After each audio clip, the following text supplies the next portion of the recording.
Thanks for listening to my nice little speech about compost. I'm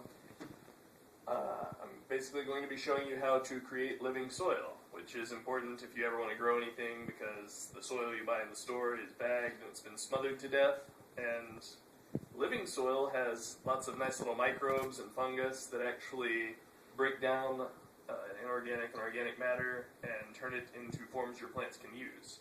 If you ever notice the little white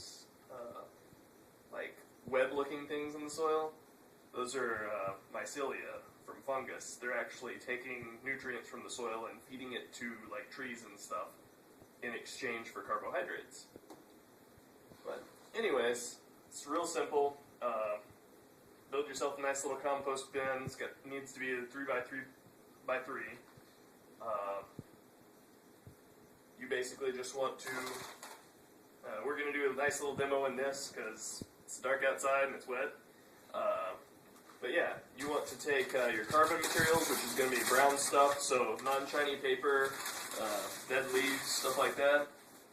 You want that to be your bottom layer. You want it to be an inch or so thick. And then, I'm going to add a nitrogen layer, which coffee grounds, vegetable scraps, stuff from the kitchen. This is way out of proportion, but you get the point. Then you want to throw dirt on top, like an inch of dirt, which I didn't bring with me, but that's to inoculate the soil, because those microbes will be happy and actually process this for you. And then you just water it, because microbes like water. Another thing you can add in is dried molasses. Another thing, just happy microbes. And then you leave it alone. And you'll notice it'll start to get hot in the middle. That means it's cooking, it's doing good. And from there, you just want to turn it at least once every couple weeks. Really, you can leave it alone and it'll do its thing over a few months to a year, depending on your climate. But if you turn it every day, you can get good living soil that you can immediately use in 18 days or so. So, yeah. That's more or less how you make compost. You can, some things you want to avoid though, you don't want to put meat or cooking oil in the compost, because it'll attract raccoons and stuff. You don't want to use, if you have plants that have died to disease or whatever, you don't want to put them in the compost because it'll spread the disease. Same thing, herbivore manure is really good for compost. Carnivore manure is really bad for compost because it'll have worms and stuff in it and spread disease. Again, bad. You also want to be pretty generous with the dirt, or use some other kind of inoculant if you're building something that's off the ground.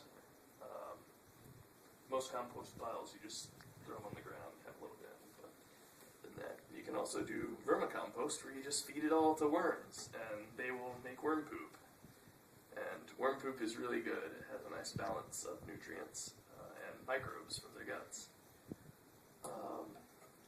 But yeah, that aside, you can also take your compost and make compost tea, which you basically take a fish pump thing and aerate the water and soak it in water and make tea, and then you can spray that on your leaves and on your soil to make more happy microbes, which will feed your plants and make them nice and shiny.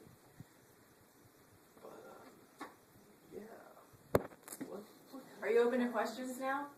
Yes, we're open to questions. Okay, what can you make your compost pile 3x3x3 out of? Chicken wire?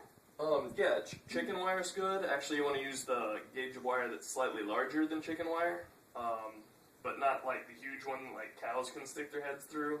You want to make it something that all your stuff doesn't fall out of. But if you use actual chicken wire, your stuff will get caught in it, and that can be a pain, because the easiest way to turn your compost is to take the wire off, put it next to it, and then just kind of shovel it into it. If it's not hot, is it still working? No. Okay. It's pretty noticeable. It steams.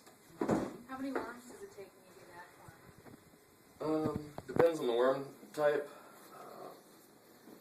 But you don't want night crawlers and stuff. They're kind of lazy worms. Are you not You want, like, supposed to the- use earthworms? Yeah, you don't really want to use those because again, lazy worms. What's it? The red something or another. They like double every week and a half. They're ridiculous, and you can split them off and form numerous piles. But you have to keep changing the. You have to keep adding stuff and like giving them something to climb out of because worm castings are actually mildly toxic to worms. So if you let them sit in their own crap, that'll kill them. Anyways, thank you all for listening, and if you do that basic thing, then you'll have nice healthy soil to feed your plants.